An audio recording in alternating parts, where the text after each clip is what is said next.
ভারতীয় সেনাপ্রধানের হুঙ্কার। ভারতের সেনাপ্রধান জেনারেল উপেন্দ্র দ্বিবেদী কাশ্মীর ইস্যুকে কেন্দ্র করে পাকিস্তানের বিরুদ্ধে কঠোর সতর্কবার্তা দিয়েছেন। তিনি জানিয়েছেন, যে কোনো পরিস্থিতি মোকাবিলায় ভারত সম্পূর্ণ প্রস্তুত রয়েছে। গতকাল ভারতের মিডিয়া এনডিটিভি এ বিষয়ে বিস্তারিত প্রকাশ করে। নয়াদিল্লিতে চাণক্য ডিফেন্স ডায়ালগসের কার্টেন রেজার অনুষ্ঠানে বক্তব্য রাখতে গিয়ে জেনারেল দ্বিবেদী বলেন, পাকিস্তানের আক্রমণাত্মক আচরণের জবাব দিতে ভারতীয় বাহিনী দ্রুত ও কার্যকর প্রতিক্রিয়া দেখানোর সক্ষমতা অর্জন করেছে।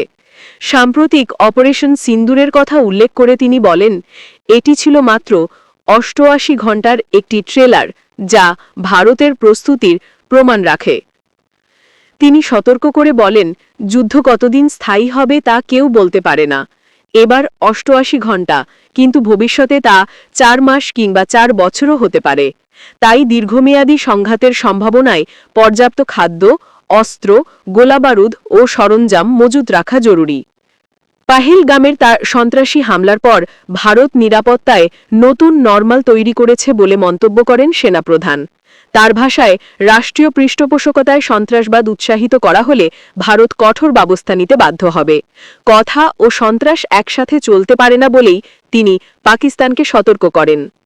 কিন্তু ভারতের সেনাপ্রধান জেনারেল উপেন্দ্র দ্বিবেদী পাকিস্তানের বিরুদ্ধে যুদ্ধ শুরু করার সাহস পাচ্ছেন না। এখন দেখা যাক সামনে কাশ্মীর নিয়ে ভারত পাকিস্তানের রাজনৈতিক অবস্থা কোন দিকে যায়। আজকের মতো এ পর্যন্তই। ধন্যবাদ জানিয়ে শেষ করছি।